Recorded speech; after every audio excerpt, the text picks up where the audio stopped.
जब कोर्ट ने फांसी की सजा सुनाई थी और जब फांसी पर चढ़ने वाले थे निर्भया के आरोपी, तो उस वक्त का सीन कैसा था?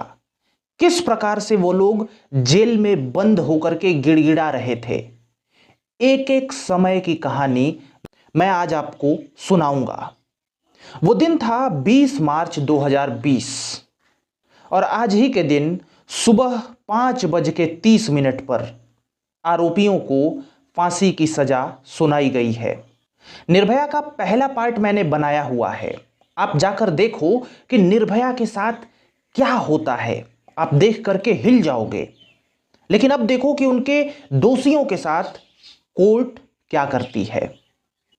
दरअसल 6 आरोपी थे और 6 में से एक आरोपी जिसका नाम राम सिंह है, वो जेल में ही फांसी लगा लेता है, खुदकुशी कर लेता है। फांसी नहीं, खुदकुशी कर लेता है।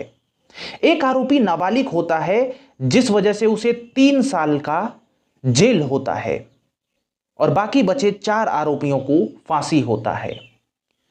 पर देश में एक वकील थे, एपी सिंह, वो नहीं चाहते थे कि इनको फांसी हो और इसीलिए इनकी तरफ से वो कोर्ट में जाते हैं फांसी को रुकवाने के लिए।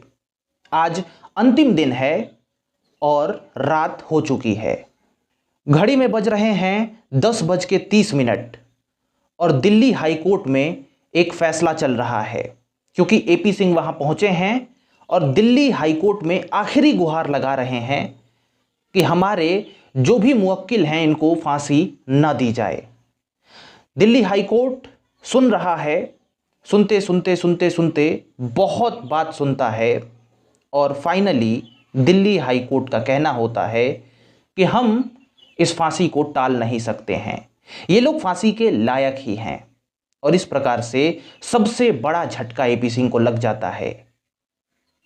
दूसरी तरफ जेल में बंद आरोपी, तिहाड़ जेल में बंद 4 आरोपी, ये आस लगाए बैठे हैं और वहां पे रह रहे सुरक्षा कर्मियों से बार बार ये पूछते हैं कि वकील साहब ने कुछ हमारे लिए मैसेज भेजा है क्या? क्या हाई कोर्ट क्या कर रही है? क्या हमारी फांसी माफ होगी क्या? क्योंकि आस है इनको कि हमें फांसी ना लगे। लेकिन कुछ ही समय बाद जेल में ये पता चल जाता है कि हाई कोर्ट ने भी इन्हें फांसी देने को ही कहा है, फांसी की सजा टाली नहीं गई है। सुरक्षाकर्मी इन्हें ये बात बता देते हैं कि तुम्हारी फांसी हाई कोर्ट ने टाला नहीं है, जिस पर ये लोग टूट जाते हैं और रोने लगते हैं, क्योंकि अब फांसी की समय एकदम करीब था, रात हो चुका था और बीच रात चल रहा था। अब आरोपियों की आखिरी किरण भी डूब गई, क्योंकि हाई कोर्ट ने साफ मना कर दिया कि इनको फांसी लगेगी ही लगेगी। लेकिन एपी सिंह का आखिरी दांव चलना बाकी था। हमारी देश की सबसे बड़ी कोर्ट सुप्रीम कोर्ट में एपी सिंह पहुंचने को सोचते हैं कि शायद वहां से इनकी फांसी टल जाए। लेकिन रात के 12 से अधिक बज गए थे। वो करते तो क्या करते?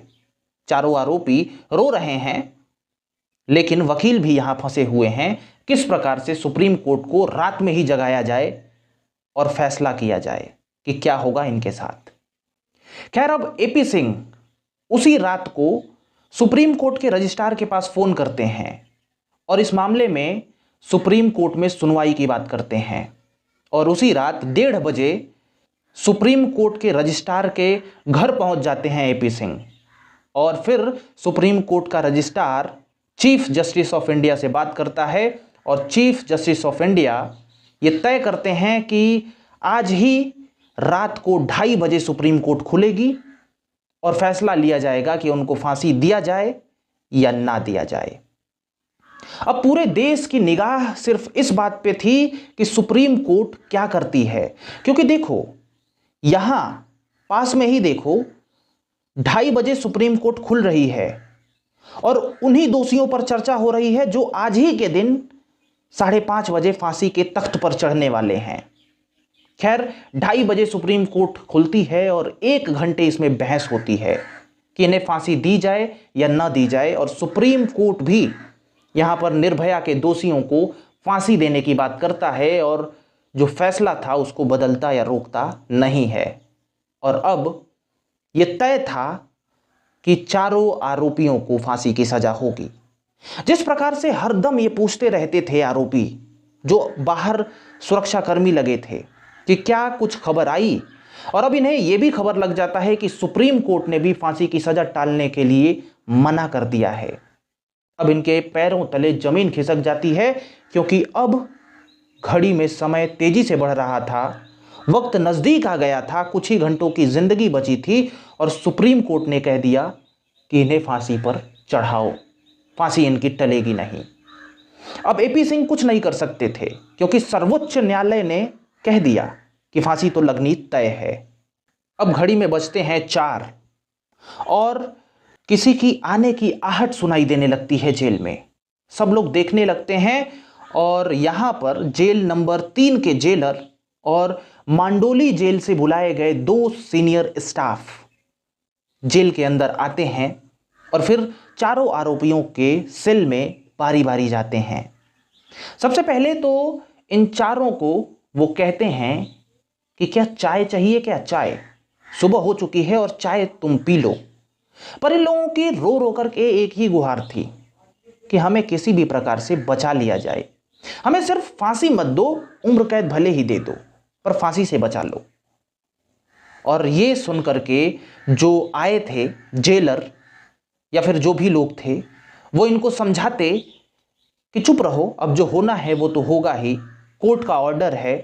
कैसे भी करके इनको संतावना दिया जाता, लेकिन आप जरा दिमाग में सोचो कि जिसको फांसी होने वाली है उसको संतावना क्या ही काम करेगी। खैर, इन्होंने अपराध भी तो ऐसा ही किया था, बहुत बुरा। आप पहला पार्ट देखो, सुन करके आप कांप जाओगे। खैर, अब वक्त बीतता जा रहा है। अब डीएम भी आ जाते हैं और डीएम आकर के इनको इनकी आखिरी ख्वाहिश पूछते हैं और ये कहते हैं कि अगर चारों में से किसी भी को अपने घर पे कोई संदेश आखिरी बार भिजवाना है तो वो भिजवा सकता है। 3 तो मना कर देते हैं, लेकिन एक अपराधी अक्षय वो अपने घर पर कुछ संदेश भिजवाता है। और अब वक्त बीतता जा रहा था, वक्त 4:45 हो गया घड़ी में और अब पवन जल्लाद को बुलाया जाता है। पवन जल्लाद आता है जेल की सेल में और इन चारों को काला कपड़ा देता है पहनने के लिए। 2 लोग तो कपड़ा पहन लेते हैं, पर 2 अपराधी अभी भी कपड़ा नहीं पहनते, क्योंकि वो लोग पहनने से डर रहे थे या फिर कहें तो घबरा रहे थे। लेकिन वहां पे खड़े सुरक्षाकर्मी उन्हें जबरदस्ती वो कपड़ा पहना देते हैं। मैं एक बात भूल रहा हूं, इससे पहले इनको नहाने के लिए बोला गया था, लेकिन ये चारों के चारों नहाने से भी मना कर देते हैं। बात वही है ना कि सामने खड़ा है फांसी का तख्त, तो इन्हें क्या ही कुछ सूझेगा। खैर, वक्त और बीतता है। अब घड़ी में 5 बजते हैं और सिर्फ 30 मिनट बाकी होते हैं फांसी के तख्त पर चढ़ने के लिए। वक्त गुजरता जा रहा है, सांसें तेज होती जा रही हैं और साथ ही साथ चारों आरोपियों का गुहार भी तेज होता जा रहा है कि हमें बचा लो, हमें बचा लो। और सब लोग सुनकर बस चुप हैं, कोई कुछ नहीं बोल रहा। खैर, अब घड़ी में 5:15 होते हैं और सिर्फ 15 मिनट बाकी हैं फांसी के तख्त पर झूलने के लिए। 15 मिनट, 5:15 होता है और अब इशारा दिया जाता है इन लोगों को जेल से बाहर लाने के लिए, सेल से बाहर लाने के लिए। इन आरोपियों के हाथ पीछे हथकड़ी से बांध दिए गए और इन्हें चलने के लिए कहा गया, पर इनके पैर कांप रहे थे, ये लोग चल नहीं पा रहे थे। तो सुरक्षा बल इन्हें टांग करके कैसे भी आधा अधूरा फांसी के तख्त पर ले आकर के खड़ा कर देते हैं। सोचो, जिसे पता है कि क्षण भर में अब सब कुछ खत्म होने वाला है, उसके मन में क्या चलेगा। पर मैं फिर से बोलूं कि अपराध जो इन लोगों ने किया था ये सही था। खैर, अब सिर्फ 15 मिनट बाकी हैं और ये तख्त पर जाकर खड़े हो चुके हैं। पवन जल्लाद जाता है और इनके गले में फांसी का फंदा लगाता है और चेक करता है कि सब कुछ ठीक है कि नहीं। इस समय इनके चेहरे पर काला कपड़ा भी डाल दिया गया होता है, कपड़ा पिन्हा दिया गया होता है, ताकि ये बाहर कुछ ना देख पाएं कि क्या हो रहा है और क्या नहीं। खैर, पवन जल्लाद इशारे में ही कहता है कि सब कुछ ठीक है, चुपचाप इशारा करता है। सामने डीएम, सामने जेल स्टाफ, सामने बहुत सारे अधिकारी खड़े थे। सब शांत, कोई किसी से बात नहीं कर रहा, सब एक दूसरे को देख रहे हैं। और एक जेलर ऐसे हाथ में लेकर रुमाल, सफेद रुमाल खड़ा है। अब घड़ी में सिर्फ 2 ही मिनट बाकी रह गए हैं फांसी को। जो पवन जल्लाद है वो जाकर के लीवर के सामने खड़ा हो जाता है और लीवर को पकड़ लेता है। और अब घड़ी में 5:30 हो जाते हैं और ज्यों ही 5:30 होते हैं, जेलर के हाथों से रुमाल छूटता है। रुमाल ज्यों ही गिरता है, पवन जल्लाद लीवर खींच देता है और ये चारों तख्ते पर लटकते हैं। और इस प्रकार से निर्भया को मिलता है इंसाफ। इस वीडियो में मैं ज़्यादा कुछ नहीं बोलना चाहूँगा, बस इतना कहूँगा कि इस दिन भारत के संविधान की जीत थी, मानवता की जीत थी। और निर्भया जो बेचारी चली गई, शायद उसको इंसाफ मिल गया। खैर, एक आरोपी इस धरती पर बचा जो कि नाबालिग था। मेरे हिसाब से इसे भी नष्ट कर देना चाहिए था। अभी भी जीवित होगा पर नष्ट कर देना चाहिए था, क्योंकि चाहे कोई भी हो। खैर, मैं तो यही कहना चाहूँगा। खैर, अब कानून कानून है, बाकी मिलते हैं। नमस्कार। आप अपना ओपिनियन बताइए, जुड़े रहिए।